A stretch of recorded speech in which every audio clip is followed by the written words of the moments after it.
Hi, LinkedIn friends. Happy Tuesday. It's Debbie Marajian. Hope you all are doing well. It's nice out here this Tuesday afternoon. It's about 78 degrees here in Southern California. And I wanted to talk about the subject of sleep. Not everybody is in control of their schedule in terms of their workplace. And this has just long fascinated me way back. I'm thinking to when I started nursing school.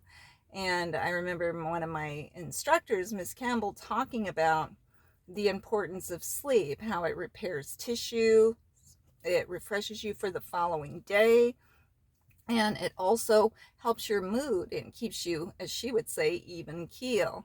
Um, and when you have adequate sleep, it ensures that your memory stays intact, and it also helps with cognitive functions overall, those intellectual properties that the brain so desperately thrives upon.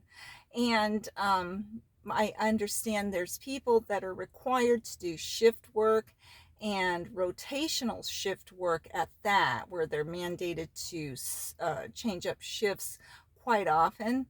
And it's just always been an interesting topic uh, in regards to how they, achieve enough, requiring enough sleep. So the purposes of sleep, as we said, is to repair and regenerate the body. And there's quite a process that goes on. I've read a lot of data, and according to many articles that I've read, for average adults, 7 to 9 hours a night is ideal for sleep. For adolescents and children, even more than that is recommended. And for children under 5, especially, even more sleep than the adolescents and older children. And this is because the body is growing.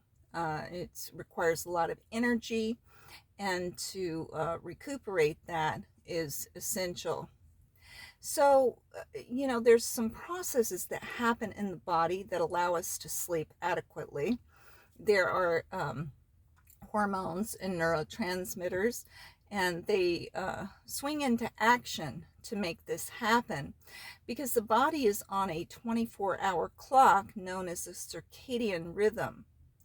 And it's really moderated by the daylight and the nighttime.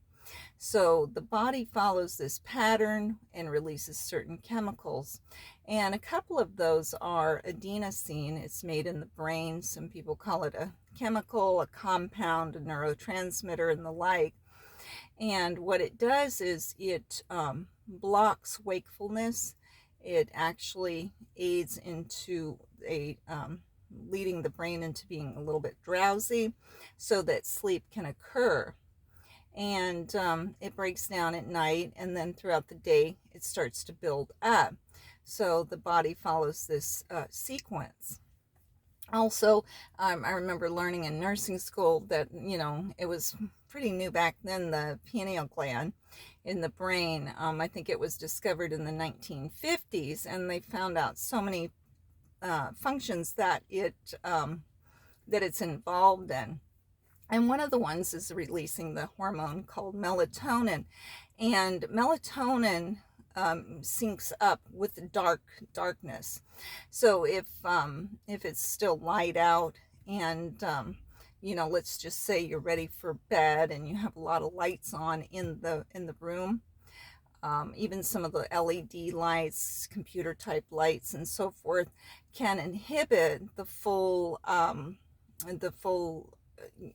effect of where the melatonin needs to do its job. So there's 4 cycles in sleep. There's 3 non-rapid eye movement cycles, and this is where the body slowly prepares itself to sleep. So in the first few stages, the muscles relax, the heart rate relaxes, and then the respirations relax. And this is when the body almost enters a paralytic state, going into rapid eye movement, that 4th stage.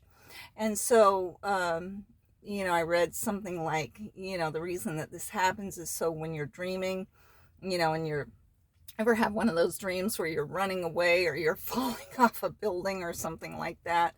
You know, it kind of impairs you from, you know, hurting yourself or really jumping into the act. So that's what that dream state is doing. So, you know, it's interesting because the people that, you know, drink a lot of coffee, you kind of wonder, are they getting the full benefits of sleep? People who are required to study, you know, medical residents and practice. I know my niece is in vet school and she's up all hours of the night doing all kinds of being on call and just knowing she has to be on guard. And some of my friends that are, you know, work in various professions where they have to respond immediately to emergency situations, firefighters and police and all kinds of professions. And you just wonder, what is the long-term impact on that? I remember some of my professors talking about people who have to drive for a living, truck drivers and so forth, and you know, what are the effects of that? I'm not going to delve too deeply into those topics on this particular video, but it's just to underscore, you know, some of the aspects of what creates good sleep. Thank you, LinkedIn friends. You all have a great day.